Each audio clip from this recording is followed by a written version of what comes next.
Dear students, welcome to my YouTube channel biology by Deepak Nain. आज हम 10th class की science की एनसीईआरटी बुक से chapter number 9 heredity and evolution के बारे में डिस्कस करेंगे। और इस चैप्टर में मेनली हम हेरिडिटी, जो कि एक प्रोसेस होती है जिसमें जितनी भी इंफॉर्मेशन होती है एक ऑर्गेनिज्म के अंदर, उसकी एक पीढ़ी से दूसरी पीढ़ी में वो इन्फॉर्मेशन को ट्रांसफर किया जाता है। और जो इवोल्यूशन क्या होता है, जब चेंजेज आते हैं बॉडी के अंदर, और जनरेशन आफ्टर जनरेशन जब ये चेंजेज इकट्ठे होते रहते हैं और बाद में जो एक अपग्रेडेशन का, एक अपडेशन का कारण बनते हैं।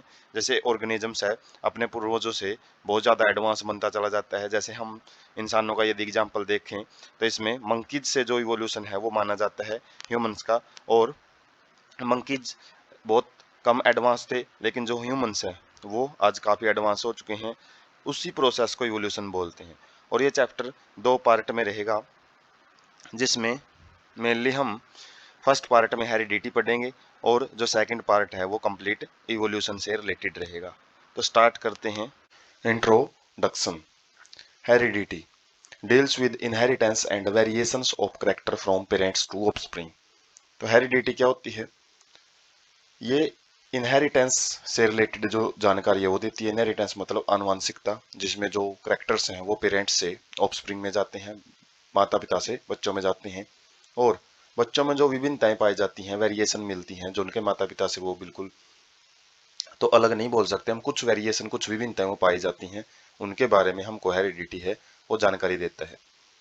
इनहेरिटेंस क्या है? इनहेरिटेंस बेसिस ऑफ हेरिडिटी है।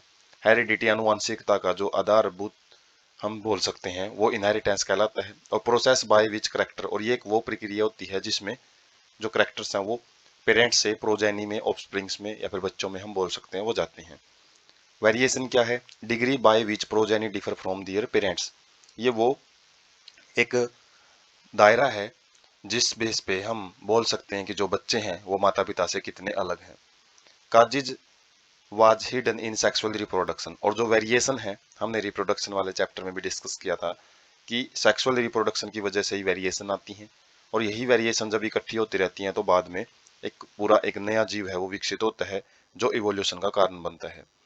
Human knew from as early as 8000 to 1000 BC।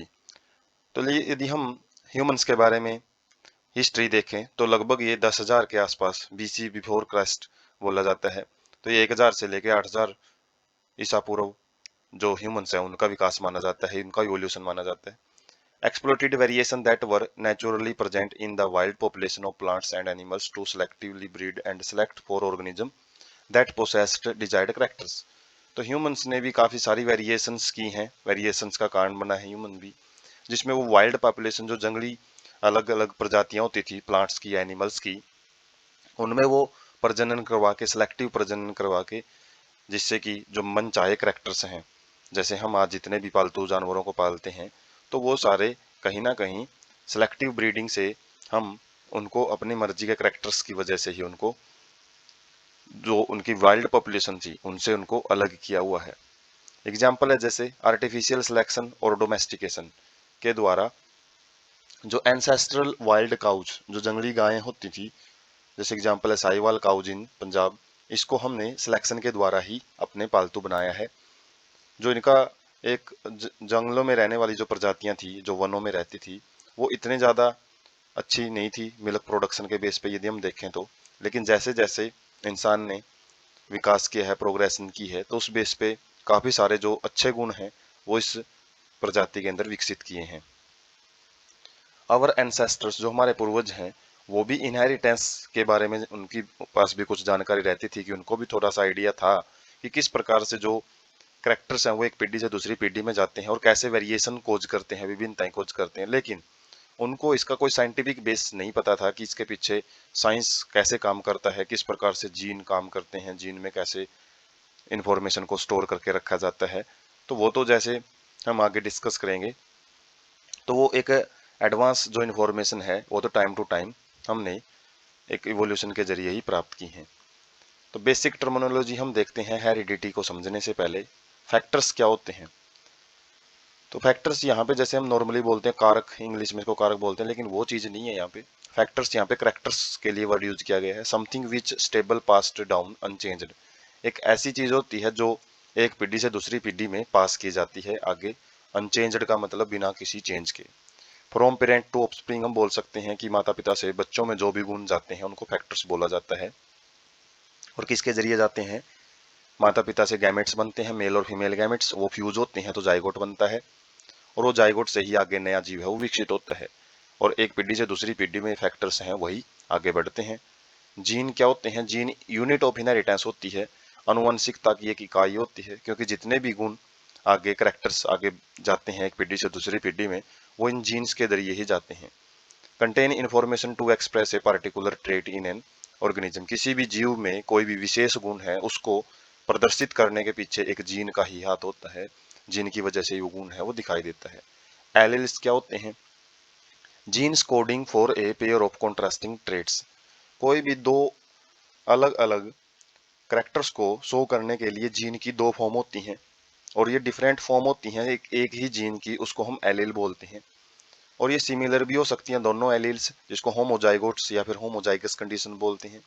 जैसे इसमें हम जब पढ़ेंगे जो पी प्लांट है जिसके बारे में मेंडल ने काफी डिस्कवरीज की हैं, तो उसमें जो हाइट का गुण होता है पौधे का, उसके लिए टी वर्ड यूज किया जाता है। और उसी पौधे का एक यदि ड्वार्फ का गुण भी उसके अंदर है जिसकी वजह से पौधा बोना हो सकता है, तो वो स्मॉल टी होता है। तो हाइट का जो गुण है उसको टी से रिप्रेजेंट किया जाता है, और टी कैपिटल भी हो सकता है स्मॉल भी हो सकता है। तो ये जो अल्टरनेट फॉर्म है वो एलील कहलाती हैं।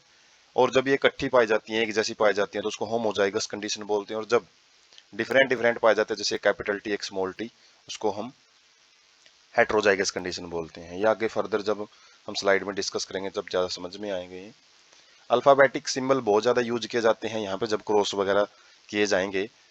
तो जिसके अंदर जो टी वर्ड है वो टाल प्लांट के लिए यूज किया जाता है, जो पौधा लंबा है उसके लिए टाल करेक्टर के लिए रिस्पॉन्सिबल हम बोल सकते हैं। और स्मॉल टी जो वर्ड है वो ड्वार्फ पौधे के लिए यूज किया जाता है। T and capital T and small T R alleles of each other, एक ही जीन के एलिल होते हैं। ये जीन एक ही है जो कि एक पौधे की हाइट के लिए रिस्पॉन्सिबल होता है कि हाइट कम है या ज्यादा है, लेकिन उसकी फॉर्म अलग अलग पाई जाती है तो वो गुण भी अलग शो करता है। Pairs of allele for height would be, जो हाइट है पौधे का टाल होने का जो गुण है वो इन्हीं कॉम्बिनेशन के द्वारा शो किया जा सकता है, जैसे capital T capital T capital T small T, या फिर स्मॉल टी जब एक जगह पाए जाते हैं किसी प्लांट में तो उसकी वजह से पौधा ड्वार्फ रह जाता है। A true breeding allelic pair for height are identical और homozygous capital T and small T. True breeding क्या होता है? जिसके अंदर हम एक पीढ़ी के ऐसी जनरेशन आफ्टर जनरेशन ऐसे जीवों को पैदा करते रहते हैं जिसमें जो पेरेंट्स हैं वो होमोजाइगस होने चाहिए, उनमें किसी भी प्रकार की हेट्रोजाइगस कंडीशन ना हो। तो उससे जो उनकी एक ट्रू लाइन तैयार होती है, एक के बाद एक जो पीढ़ी तैयार होती है, तो उसके अंदर जो कंडीशन है वो केवल होमोजाइगस ही मिलती है, उसको हम ट्रू ब्रीडिंग बोला जाता है। और ट्रू ब्रीडिंग में हम बोल सकते हैं कि दोनों पेरेंट्स हैं वो होमोजाइगस कंडीशन को लिए होते हैं। Capital T and small T genotype of a plant while the tall and dwarf are the phenotype. Genotype क्या होता है? जो जेनेटिक मेकअप बोलते हैं, जीन किस प्रकार के प्रेजेंट हैं, जीन की किस फॉर्म किसी भी ऑर्गेनिज्म में प्रेजेंट है उसको उसका जीनोटाइप होता है। जैसे कैपिटल टी और स्मॉल टी जब हम रिप्रेजेंट करते हैं तो वो जीनोटाइप होता है, जबकि बाहर से पौधा कैसा दिखाई देता है, लंबा पौधा है बोना पौधा है, वो उसका फिनोटाइप कहलाता है। डोमिनेंट फैक्टर ये क्या होते हैं? In a pair of dissimilar factor, मतलब जो हेट्रोजाइगस कंडीशन के अंदर जब भी दो अलग अलग एलील पाए जाते हैं तो उनमें से एक है अपना प्रभाव दिखाता है, अपने आप को एक्सप्रेस करता है किसके अंदर? F1 जनरेशन के अंदर, जो फर्स्ट फ्लायल जनरेशन होती है, मतलब जब पेरेंट्स से ऑर्गेनिज्म तैयार होते हैं तो उसको F1 जनरेशन बोला जाता है। जबकि जो रिसेसिव फैक्टर होते हैं उनके अंदर एक्सप्रेस इटसेल्फ इन हेट्रोजाइगस कंडीशन, ये अपने आप को डजंट एक्सप्रेस, मतलब ये अपने आप को एक्सप्रेस नहीं कर पाता, ये दबाव में आ जाता है किसके? डोमिनेंट फैक्टर के। जैसे एग्जांपल यदि हम डिस्कस करें दोनों को समझने के लिए, जैसे जब भी कैपिटल टी और स्मॉल टी एक जगह पे कंडीशन आती है, जैसे हमने ऊपर भी देखा था कि टाल प्लांट के लिए रिस्पॉन्सिबल होता है ये कैपिटल टी और स्मॉल टी। तो इस केस में जो पौधा है, हालांकि इसके पास एल दोनों है, एक टाल वाला भी है और एक ड्वार्फ वाला भी है, लेकिन पौधा जो आपको दिखाई देगा बाहर से वो टाल ही दिखाई देगा, ड्वार्फ वाला उसके अंदर कोई भी करेक्टर है वो नहीं मिलेगा, कोई भी गुण उसके अंदर वो नहीं मिलता। इसलिए टाल के लिए जो टी करेक्टर है वो डोमिनेंट होता है, जबकि स्मॉल टी है वो रिसेसिव करेक्टर माना जाता है। Mendel's contribution in genetics. तो अब हम मेंडल की जो भी भागीदारी थी, जो भी उन्होंने पार्टिसिपेशन किया था जेनेटिक्स को समझने के लिए, मेंडल का जो साइंटिस्ट हैं या फिर वैसे बाय प्रोफेशन तो मैथमेटिशियन थे, लेकिन उनकी ये हॉबी थी कि उनको एक्सपेरिमेंट करना बड़ा पसंद था। और वो मटर जो हम खाते हैं, एक गार्डन पी वैरायटी होती है इसकी, उसके ऊपर काफ़ी एक्सपेरिमेंट किए उन्होंने और वहाँ से काफ़ी लाभ दिए थे जो हमारे समझ विकसित करते हैं कि किस प्रकार से जो इन्फॉर्मेशन है वो कैसे एक पीढ़ी से दूसरी पीढ़ी में जाती हैं। तो सबसे पहले मेंडल के बारे में समझते हैं। तो मेंडल की जो पीक है वो आप देख सकते हैं। और Grigor Mendel during mid 19th, जो 19वीं सदी है, खासकर 19वीं सदी के मध्य की बात कर रहे हैं, 1850 के आसपास की बात है। तो ग्रिगोर मेंडल ने कुछ एक्सपेरिमेंट किए थे, कंडक्टेड हाइब्रिडाइजेशन एक्सपेरिमेंट। हाइब्रिडाइजेशन का मतलब है कि वो दो डिफरेंट डिफरेंट प्लांट के बीच में क्रॉसिंग करवाते थे, क्रॉस पोलिनेशन करवाते थे, जिसको हाइब्रिडाइजेशन बोला गया है। और किस चीज के प्लांट थे वो? गार्डन पीज के। For 7 year. और उन्होंने ये एक्सपेरिमेंट लगभग 7 साल किए, 1856 से 1863 के टाइम पे। Proposed the law of inheritance in living organism. और इन्हीं के बेस पे उन्होंने जीवित प्राणियों में आनुवंशिकता के नियम दिए। 3 नियम हम डिस्कस करेंगे इनके, जो ज्यादा पढ़े जाते हैं। Applied statically analysis and mathematical logic in biology. और इनकी खास बात क्या थी कि मैथमेटिशियन थे, तो इन्होंने बहुत सारे आंकड़े डिस्कस किए और मैथमेटिकल जो भी मैथ के लॉजिक हैं, वो फार्मूलेशन है मैथ के, वो बायोलॉजी में पहली बार यूज किए थे। Experiment had a large sampling size providing much data. और इनके जो एक्सपेरिमेंट की और खास बात क्या थी कि ये बहुत ज्यादा सैंपल इकट्ठे करते थे और उनके बीच में जब एक्सपेरिमेंट करते थे तो काफी सारा डाटा है वो वहां से इकट्ठा करते थे। Proved journal rules of inheritance. और उन्होंने इनहेरिटेंस के रूल को भी प्रूव किया था। हालांकि कोई लिखित प्रूफ नहीं था, लेकिन उन्होंने जस्ट रिजल्ट से ही प्रूफ दिया था कि किस प्रकार से पौधे हैं वो अपने करेक्टर्स हैं वो शो करते हैं एक पीढ़ी से दूसरी पीढ़ी में। Investigated characters in garden pea plant that were manifested as two opposing traits, tall and dwarf plants, yellow और ग्रीन सीड्स। तो इन्होंने लगभग 7 प्रकार के करेक्टर्स हैं वो डिस्कस किए थे, हम नेक्स्ट स्लाइड में देखेंगे भी। और इनके जो करेक्टर्स हैं वो कॉन्ट्रास्टिंग करेक्टर बोला जाता है, क्योंकि वो बिल्कुल एक दूसरे से अपोजिट होते हैं। जैसे टाल प्लांट है, दूसरा ड्वार्फ प्लांट है, और जब एक टाल प्लांट और दूसरे ड्वार्फ प्लांट में बीच में पोलिनेशन करवाया गया तो उससे देखा गया कि नेक्स्ट पौधे हैं वो कैसे बनते हैं, टाल बनते हैं, ड्वार्फ बनते हैं। इसी बेस पे इन्होंने डाटा जो है वो इकट्ठा किए थे। इसी प्रकार से सीड है, जो मटर का जो सीड हम देखते हैं, जैसे ग्रीन कलर का तो हम देखते ही हैं, वैसे येलो कलर का भी होता है। और जब येलो कलर्ड वाले सीड के जो प्लांट्स हैं उनका ग्रीन कलर के सीड के प्लांट्स के साथ जब पोलिनेशन करवाएगी तो आगे करेक्टर्स हैं उनको देखा गया। कंडक्टेड आर्टिफिशियल पोलिनेशन या cross pollination experiment using several true breeding P lines. जैसे हमने ट्रू ब्रीडिंग पी लाइन्स क्या थी, जो पहले भी डिस्कस किया था, ट्रू ब्रीडिंग लाइन्स, जिसमें कई पीढ़ियों तक केवल होमोजाइगस करेक्टर को ही स्टडी किया जाता है और उनके अंदर कोई हेट्रोजाइगस करेक्टर नहीं स्टडी किया, कोई मिक्सिंग नहीं होती उनमें करेक्टर्स की, उसको हम बोलते हैं ट्रू ब्रीडिंग पी लाइन्स। उनके बीच में इन्होंने क्रॉस पोलिनेशन या फिर आर्टिफिशियल पोलिनेशन हम बोल सकते हैं, क्योंकि ये खुद ही पोलन ग्रेन है वो किसी भी एक प्लांट के एंथर से दूसरे प्लांट की जो फ्लावर का स्टिग्मा पार्ट है उसके पास पहुंचाता था। और वैसे यदि नेचुरल वे में पोलिनेशन होते हैं तो उसको नेचुरल पोलिनेशन बोलते हैं। यदि मैन मेड पोलिनेशन हम बोल सकते हैं, जिसमें मनुष्य अपने एक्सपेरिमेंट के लिए अलग टेक्निक यूज करता है, तो ये आर्टिफिशियल पोलिनेशन ही करते थे। Result of Mendel experiment. तो Mendel selected 14 true breeding plants pea plants varieties as pair which. तो उन्होंने 14 प्रकार की जो वैरायटीज हैं उनको सिलेक्ट किया था मटर की, और उनको जोड़ों में सिलेक्ट किया था। Which were similar except from for one characters which contrasting traits. एक ट्रेट के साथ जो जोड़े थे उनके अंदर एक ही गुण की डिफरेंस था, एक ही गुण है वो डिफरेंट मिलता था।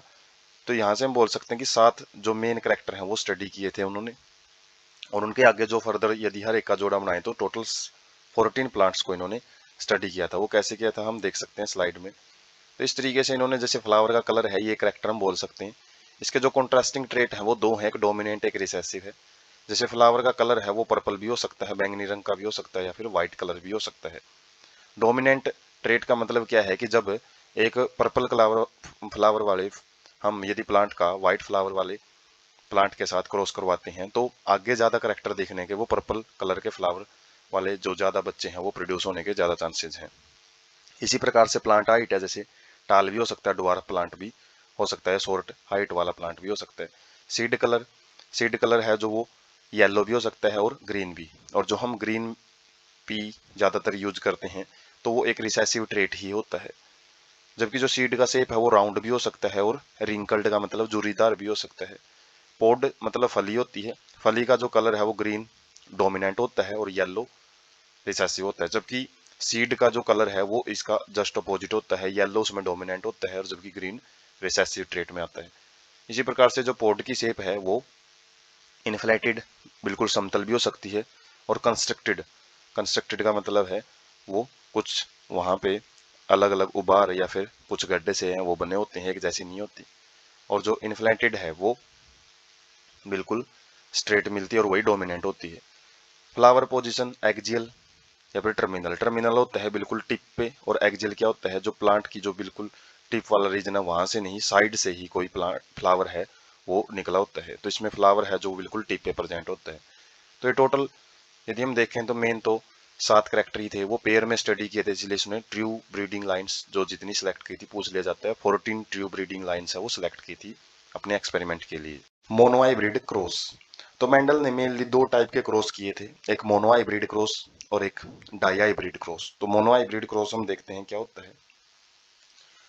तो ये एक प्रकार का क्रॉस पोलिनेशन है जिसके अंदर when only one character is considered मतलब जिसमें हम केवल एक ही करेक्टर को स्टडी करते हैं जब हम क्रॉसिंग करवाते हैं दो ऑर्गेनिज्म के बीच में, then such a cross is known as monohybrid cross. और जो रेशियो है जब ये क्रॉस किया गया, ratio of characters arising out of this cross at F2 generation, F2 मतलब जब पेरेंट से ऑफस्प्रिंग तैयार होते हैं वो उसको F1 जनरेशन बोलते हैं, और F1 से आगे जब ऑफस्प्रिंग तैयार किए जाते हैं तो उनको F2 जनरेशन बोला जाता है। तो जो क्रॉस हैं वो 2 पीढ़ियों तक करवाए गए थे मेंडल के द्वारा, इसलिए पहली पीढ़ी को F1 बोला जाता है और सेकंड वाली पीढ़ी को F2 फ्लाइल जनरेशन भी बोलते हैं। और जो रेशियो तैयार किए गए थे उनको क्या बोला गया है, मोनो हाइब्रिड रेशियो। और 2 रेशियो यहाँ पे स्टडी किए गए थे। जैसे एग्जांपल है, इफ ए टाल plant capital T is crossed मतलब क्रॉस पोलिनेटेड करवाया गया किसके साथ, ड्वार्फ प्लांट स्मॉल टी के साथ, तो हमको जो उसका फिनोटिपिक रेशियो है आगे जो बच्चे मिलते हैं वो 3 हमको टाल प्लांट मिलेंगे। यदि टोटल 4 प्लांट है तो 3 टाल प्लांट है और एक उसमें से ड्वार्फ, मतलब जो 75% है मैक्सिमम नंबर है वो टाल प्लांट का ही मिलता है, और 25% कहीं ना कहीं हमको क्या मिलते हैं, शॉर्ट प्लांट या फिर ड्वार्फ प्लांट हम बोल सकते हैं। कब, जब F2 जनरेशन होता है तब की बात है। जबकि F1 जनरेशन में तो सारे हमको जो हाइट वाले प्लांट है, टाल प्लांट है, वही मिलते हैं। तो हम रेशियो बोल सकते हैं जो मोनो हाइब्रिड रेशियो होता है, खासकर जो फिनोटिपिक रेशियो, क्योंकि बाहर से देख के हम करेक्टर को बता सकते हैं ये तो 3:1 होता है, जबकि जो जीनोटिपिक रेशियो होता है वो 1:2:1 होता है, जो हम नेक्स्ट स्लाइड में भी डिस्कस करेंगे। Here the height of the plant is considered at a time. और यहाँ पे हम देख सकते हैं मोनो हाइब्रिड क्रॉस में केवल हम हाइट का जो करेक्टर है वही स्टडी कर रहे हैं इस क्रॉस के अंदर, इसलिए इसको मोनो मतलब सिंगल, हाइब्रिड का मतलब मिक्सिंग करवाना या फिर हाइब्रिडाइजेशन करवाना। जिस क्रॉस में एक सिंगल करेक्टर की हाइब्रिडाइजेशन करवाई जाती है उसको मोनो हाइब्रिड क्रॉस बोला जाता है। तो हम डायग्राम से समझते हैं, जैसे पेरेंट्स हैं, ये प्योर टाल प्लांट लिया हमने कैपिटल टी, और यहाँ पे प्योर शॉर्ट प्लांट लिया है स्मॉल टी। जब F1 जनरेशन देखी गई है तो इसकी सारे के सारे जो प्लांट हैं वो हेट्रोजाइगस कंडीशन में मिलते हैं लेकिन सारे टाल मिलते हैं। तो यहाँ पे एक लॉ ऑफ डोमिनेंस है मेंडल का, वो हम समझ सकते हैं कि जिसके अंदर एक करेक्टर है वो अपने आप को एक्सप्रेस करता है। जैसे कैपिटल टी है वो अपने आप को यहाँ पे एक्सप्रेस किया हुआ F1 जनरेशन में, जबकि जो स्मॉल टी है वो प्रेजेंट जरूर है हर प्लांट में लेकिन अपने प्रभाव को नहीं दिखा रहा है, जिसकी वजह से, क्योंकि यदि इंटरमीडिएट कंडीशन है तो वो मीडियम कंडीशन बननी चाहिए थी, ना पौधा ज्यादा लंबा होना चाहिए था ना छोटा होना चाहिए था, मीडियम कंडीशन में आना चाहिए था। लेकिन यहाँ पे पौधे की हाइट में कोई फर्क नहीं आता है चाहे कंडीशन मिक्स ही क्यों ना हो। जबकि आगे सेल्फिंग का मतलब जब हम एक F1 जनरेशन की प्लांट के सेल पोलिनेशन करवाते हैं तो उनके साथ में जो आगे प्लांट मिलते हैं तो उसमें 3 टाल प्लांट मिलते हैं और 1 ड्वार्फ प्लांट मिलता है। तो इसलिए बोला गया था 3:1 यहाँ पे प्लांट्स हैं वो पाए जाते हैं F2 जनरेशन के अंदर।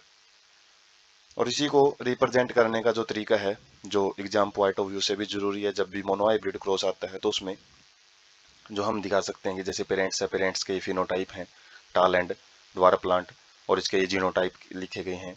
उसके बाद यहाँ पे गैमेट बनते हैं जो कैपिटल टी, क्योंकि इसमें से एक ही प्रकार का गैमेट है तो इसलिए एक ही दिखाया गया है, और इसमें भी एक ही प्रकार का गैमेट बनता है तो स्मॉल टी। जब इनका फ्यूजन होता है, जैसे फर्टिलाइजेशन के बाद दोनों गैमेट हैं वो मिलते हैं तो हेट्रोजाइगस कंडीशन मिलती है और ये टाल प्लांट होता है। जबकि उसके बाद सेल्फिंग करवाई जाती है एक कैपिटल टी स्मॉल टी और कैपिटल टी स्मॉल टी के साथ में, तो वहां पे हम देख सकते हैं 2 अलग अलग गैमेट बनते हैं दोनों साइड में, एक capital T small T, capital T small T. और यहाँ पे हम समझ सकते हैं ये पुनेट स्क्वायर होता है। इसको हम शॉर्ट फॉर्म में अच्छे ढंग से जो करेक्टर्स हैं ये देखने के लिए कि भाई F2 F1 जनरेशन में क्या रेशो आए हैं उनके लिए यूज किया जाता है। तो एक साइड में हम लेते हैं इसमें मेल के गैमेट्स और एक साइड में फीमेल के गैमेट हैं। उसके बाद हम जस्ट क्या करते हैं, इसको बॉक्सेज को फिल करते हैं। जैसे कैपिटल टी यहाँ से लिया, कैपिटल टी यहाँ से, तो एक तो जो हमारा प्लांट मिलेगा वो कैपिटल टी होमोजाइगस टाल बोल सकते हैं। उसके बाद 2 मिलते हैं हेट्रोजाइगस टाल और एक मिलता है small T homozygous dwarf plant. तो यहाँ से हम फिनोटिपिक जो रेशियो 3:1 बोल सकते हैं, 3 टाल हैं और 1 ड्वार्फ है। और जीनोटिपिक रेशियो जैसे डिस्कस किया था 1:2:1। ये कैसे बना है, क्योंकि एक टाइप के जो प्लांट हैं वो कैपिटल टी एक ही बना हुआ है, जबकि कैपिटल टी स्मॉल टी 2 बने हुए हैं और एक क्या बना हुआ है, स्मॉल टी। वो अलग बात है कि इन दोनों की तीनों की वजह से जो करेक्टर है वो टाल ही शो किया जाएगा फिनोटिपिकली हम देखें तो, लेकिन जीनोटाइप इनके सबके अलग अलग हैं 2 को छोड़ के, तो उनको क्या बोलेंगे हम 1:2:1। तो 1 मार्क क्वेश्चन में पूछा जाता है कि what is the genotypic ratio of F2 generation. F2 generation की बात की गई है, यहाँ पे F1 जनरेशन में तो रेशियो 1 ही रहेगा क्योंकि एक ही टाइप के प्लांट हैं, लेकिन जो F2 जनरेशन है उसका जीनोटिपिक रेशियो जो आता है मोनोहाइब्रिड क्रॉस में वो 1:2:1 आता है। डाईहाइब्रिड क्रॉस, तो मेंडल ने जो दूसरे टाइप के क्रॉस किए थे उनको डाईहाइब्रिड क्रॉस बोला जाता है, जिसके अंदर जब 2 characters when the 2 characters are considered, जहां पे 2 करेक्टर एक साथ स्टडी किए जाते हैं, जब हम किसी भी 2 ऑर्गेनिज्म के बीच में 2 प्लांट के बीच में क्रॉस करवाते हैं तो उसको डाईहाइब्रिड क्रॉस बोला जाता है। डाई मतलब 2, जिसमें 2 करेक्टर हम स्टडी करते हैं। The ratio of the characters, जो F2 जनरेशन में जब हम रेशियो देखते हैं कि किस प्रकार के प्लांट कितने बने हैं, और उस रेशियो को हम डाईहाइब्रिड रेशियो बोलते हैं। जैसे मोनोहाइब्रिड रेशियो होता है ऐसे डाईहाइब्रिड रेशियो। जैसे हम एग्जांपल देखेंगे कि एक प्लांट हमने लिया है जिसके अंदर राउंड एंड येलो पी है, सीड बोल सकते हैं, जिसके अंदर एक ऐसा पौधा है जिसके अंदर जो सीड है वो राउंड और येलो, 2 करेक्टर हम स्टडी कर रहे हैं, एक कलर है उसका येलो और एक उसकी शेप है। और दूसरा जो प्लांट लिया है उसके जो सीड है वो रिंकल्ड जुर्रीदार है और साथ में ग्रीन पी हैं। दोनों ये रिसेसिव करेक्टर हैं, जबकि जो पहले वाले 2 करेक्टर हैं वो क्या हैं, डोमिनेंट करेक्टर्स हैं। तो जो F1 जनरेशन जब बनती है, इनसे फर्स्ट जनरेशन बनेगी, तो वो एक जैसे ही सीड पैदा करने वाले प्लांट मिलेंगे जिसके अंदर राउंड और ग्रीन सीड हैं वो बनेंगे। On crossing the same for the F1 generation, यदि हम F2 जनरेशन में सेल्फिंग करवाते हैं, सेल्फ पोलिनेशन करवाते हैं, तो वहां से एक जो नया रेशियो है वो मिलेगा जो 9:3:3:1, जो कि हम नेक्स्ट स्लाइड में डिस्कस भी करेंगे कि कैसे आता है। दस द 9:3:3:1 है जो वो डाईहाइब्रिड रेशियो है वो कहलाता है। तो हम क्रॉस से समझते हैं, तो यहाँ पे हम देख सकते हैं ये होमोजाइगस कंडीशन है जिसमें जो कलर है उसके लिए वाई वर्ड यूज किया गया येलो, और येलो हमको पता है जो करेक्टर्स हैं वो पेयर में पाए जाते हैं, और जब गैमेट बनते हैं वो सिंगल सिंगल रह जाते हैं। जैसे कैपिटल वाई और कैपिटल आर वर्ड है वो राउंड के लिए वर्ड यूज किया गया है, और इसी के शॉर्ट फॉर्म यूज किए हैं। जैसे हमने यहाँ पे हम जी वर्ड यूज नहीं करेंगे, जी यूज करेंगे तो वहां पे कन्फ्यूजन थोड़ा बढ़ जाती है, इसलिए जो ग्रीन कलर है उसके लिए हम स्मॉल वाई वर्ड यूज करते हैं, जबकि राउंड का जो स्मॉल वर्ड होता है वो स्मॉल आर है वो रिंकल्ड के लिए यूज किया गया है। तो येलो राउंड पेरेंट्स एक पेरेंट लिया है और ग्रीन रिंकल्ड दूसरा पेरेंट लिया है। जब इनके बीच में क्रॉसिंग करवाई जाती है तो जो गैमेट्स बनते हैं तो इनमें एक ही प्रकार के गैमेट बनेंगे, वाई दोनों एक जैसे हैं तो एक वाई ले लेंगे, और आर है दोनों एक जैसे हैं तो वहां से भी एक आर है वो कैपिटल आर उठा लिया जाएगा। यहाँ से एक जैसे वाई है स्मॉल वाई एक वाई ले लिया जाएगा, और जबकि स्मॉल आर से एक आर लिया जाता है। F1 जनरेशन जो बनती है वहां पे भी येलो और राउंड सीड ही है वो ही बनेंगे, लेकिन वो हेट्रोजाइगस कंडीशन है। हेट्रोजाइगस हम बोल सकते हैं कि यहाँ पे जो वाई है वो डिफरेंट डिफरेंट है। यहाँ पे देख सकते हैं ये होमोजाइगस कंडीशन है, क्योंकि इन दोनों जगह पे करेक्टर्स हैं वो एक जैसे ही हैं, एलील एक जैसा हम बोल सकते हैं। लेकिन जैसे ही F1 जनरेशन में सेल्फ फर्टिलाइजेशन या सेल्फ पोलिनेशन करवाई जाती है, तो इसमें जो गैमेट्स हैं वो डिफरेंट टाइप के बनेंगे। यहाँ पे जो हेट्रोजाइगस कंडीशन है जो डाइहाइब्रिड क्रॉस में, इससे 4 प्रकार के गैमेट बन सकते हैं, और ये 4 प्रकार के गैमेट एक प्लांट से आएंगे, 4 ही प्रकार के गैमेट दूसरे प्लांट से आ सकते हैं।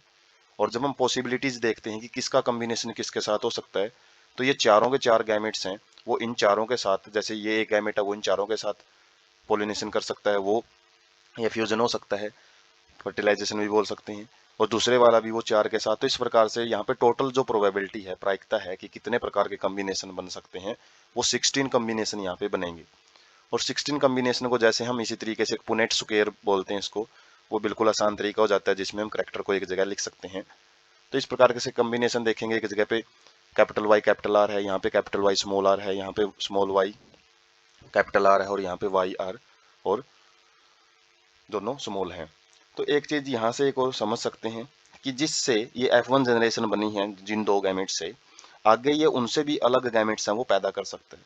जैसे बना किससे, कैपिटल आर और कैपिटल वाई से, और स्मॉल आर से। लेकिन इसके अलावा कैपिटल वाई और कैपिटल आर और स्मॉल वाई स्मॉल आर तो ये पैदा करता ही है गैमेट्स, लेकिन इसके अलावा दो नए कॉम्बिनेशन भी मिलते हैं। इससे हमको ये पता लगता है कि जब गैमेट्स एक बार एक साथ आ जाते हैं किसी भी पीढ़ी के अंदर, वो आगे जब दूसरी पीढ़ी में जाते हैं तो वो अपने हिसाब से ही जाते हैं, इंडिपेंडेंटली आगे बढ़ते हैं। ये जरूरी नहीं होता कि भाई जैसे कैपिटल वाई आर के साथ आया है तो वो आगे कैपिटल वाई कैपिटल आर एक साथ ही आगे बढ़ेंगे, वो कैपिटल वाई स्मॉल आर के साथ भी आगे बढ़ सकता है। इसी प्रकार से जो कैपिटल आर है वो स्मॉल वाई के साथ भी आगे है गैमेट्स बना सकता है। तो इसी प्रकार से 4 प्रकार के जो गैमेट्स बनते हैं, नए कॉम्बिनेशन इसमें देखने को मिलते हैं, वो लॉ ऑफ इंडिपेंडेंट असोर्टमेंट कहलाता है मेंडल का। और जब ये गैमेट्स बनते टाइम, जब ये गैमेट्स बने हैं यहाँ पे 4, तो इससे जो पहले गैमेट्स एक साथ में थे लेकिन ये अलग अलग हो जाते हैं तो उसको लॉ ऑफ सेग्रीगेशन बोलते हैं। और यहाँ से हम समझ सकते हैं जो कॉम्बिनेशन बने हैं, यहाँ पे जो टोटल 16 में से 9 कॉम्बिनेशन ऐसे बनते हैं, हम देख सकते हैं जो एक इस तरीके से इस लाइन से जो एरो जो आपको दिखाई दे रही है, एक ट्रायंगल जो बड़ी ट्रायंगल बनी हुई है, और इस पे इस ट्रायंगल में जितने भी हमारे प्लांट आएंगे वो सारे क्या हैं, येलो एंड राउंड हैं। हो सकता है उसमें काफ़ी हेट्रोजाइगस कंडीशन भी हों, लेकिन हमारे पास जो करेक्टर हैं वो एक जैसे मिलेंगे यहाँ पे बाहर से देखने से फिनोटिपिक रेशियो से। तो 9 ऐसे प्लांट हैं, 1 2 3 4 5 6 7 8 और 9, ये 9 प्लांट ऐसे हैं जो कि राउंड एंड येलो सीड वाले प्लांट हैं वो बनेंगे। और उसके बाद 3 हम ऐसे प्लांट दे सकते हैं जो येलो कलर में है लेकिन रिंकल्ड शेप है, शेप थोड़ी सी डिफरेंट है इन 3 प्लांट्स की, जो छोटी ट्रायंगल इनके नीचे बनी हुई है।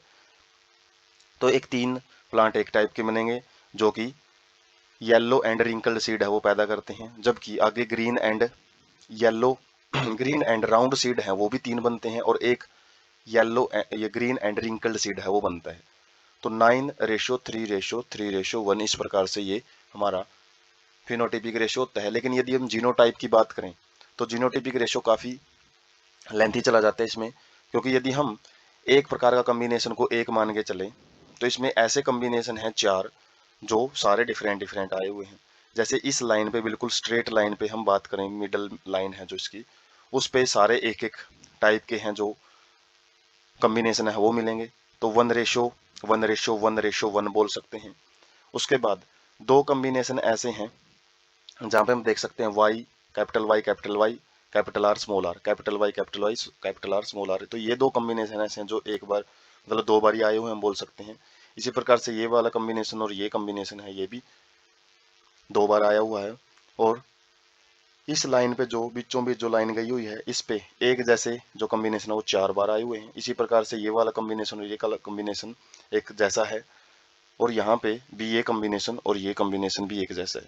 तो बीच वाली जो मिडल लाइन थी इस पे सारे कॉम्बिनेशन अलग अलग थे, जिसकी वजह से 1:1:1:1 था। उसके बाद हमने 4 ऐसे पेयर देखे हैं जो एक जैसे हैं, जिसकी वजह से 2:2:2:2 आता है। और इसी प्रकार से 4 ऐसे प्लांट देखे हैं जिनके कॉम्बिनेशन एक जैसे हैं, जिसकी वजह से 4 रेशो रहता है।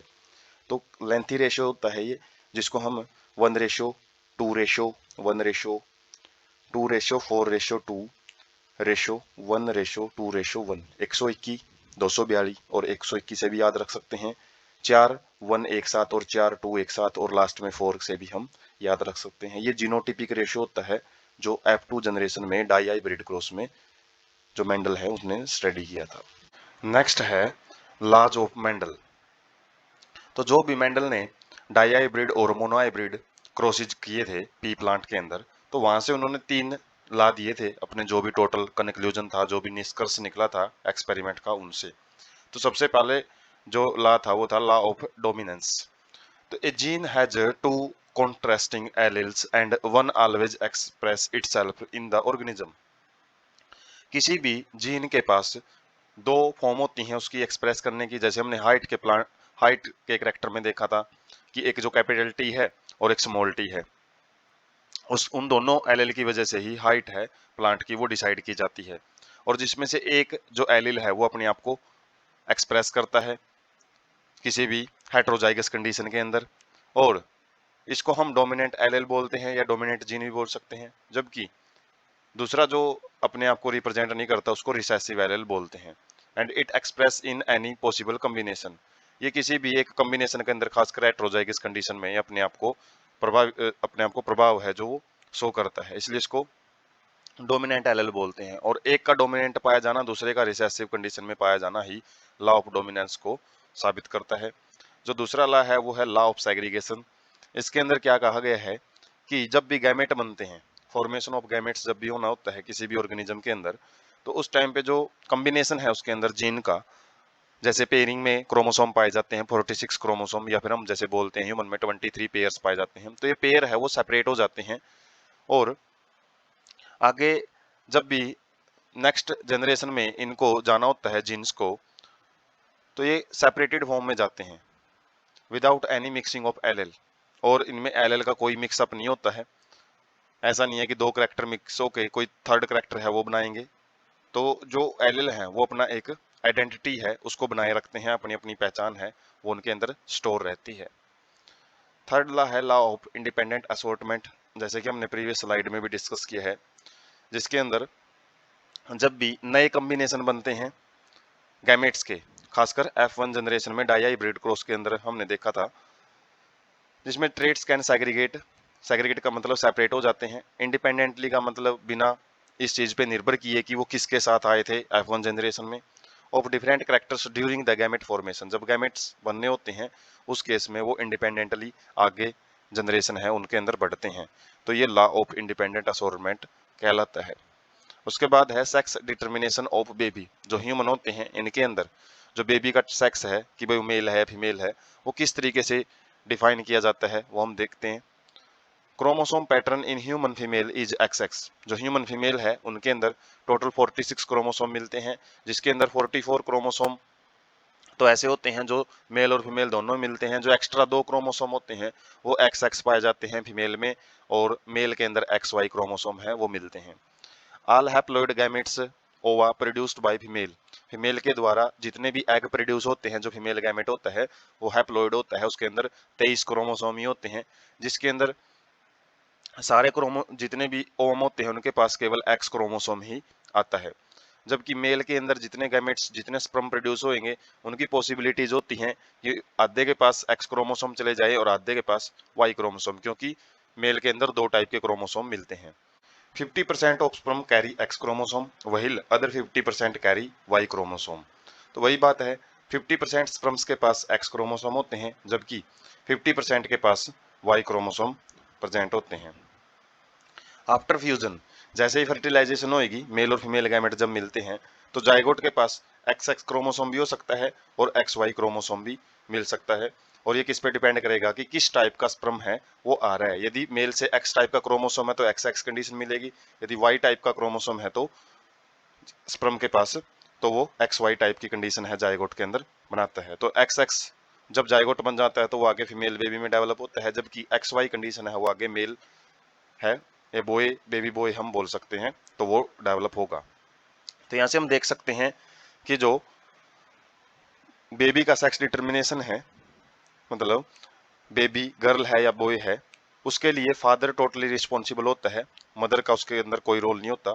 फिर भी कुछ इलिटरेट पीपल ऐसे होते हैं जो कि इसके लिए फीमेल को ही रिस्पॉन्सिबल ठहराते हैं, और साइंस है जो इस जो मिथ को हम बोल सकते हैं वो दूर भी करता है। उसके बाद है, हम डायग्राम से एक व्यू लेते हैं इसका। जैसे जो फीमेल सेक्स ऑर्गन है, जो ओवरी है, जो ओवम प्रोड्यूस करती है, तो फीमेल के अंदर हर एक सेल में एक्स एक्स टाइप के क्रोमोसोम होते हैं जिनको सेक्स क्रोमोसोम बोलते हैं, जबकि मेल के पास एक्स वाई क्रोमोसोम प्रेजेंट होते हैं। फीमेल है वो ओवम है जो एक्स एक्स टाइप के ही ओवम प्रोड्यूस करता है, जबकि मेल है वो स्पर्म है जो वो एक्स और वाई दोनों टाइप के हो सकते हैं। जब एक्स टाइप का क्रोमोसोम लिया हुआ स्पर्म ओवम के साथ आके फ्यूज करता है तो एक्स एक्स टाइप का कॉम्बिनेशन वाला जाइगोट बनता है और इससे फीमेल जो बेबी है वो डेवलप होती है। और यदि वाई टाइप का क्रोमोसोम लिया हुआ स्पर्म है वो एक्स टाइप के क्रोमोसोम के साथ आके फर्टिलाइज करता है तो उससे एक्स वाई टाइप की कंडीशन है जाइगोट में भी मिलेगी, जिससे वो बेबी बॉय के अंदर है जो जाइगोट है वो डेवलप होता है।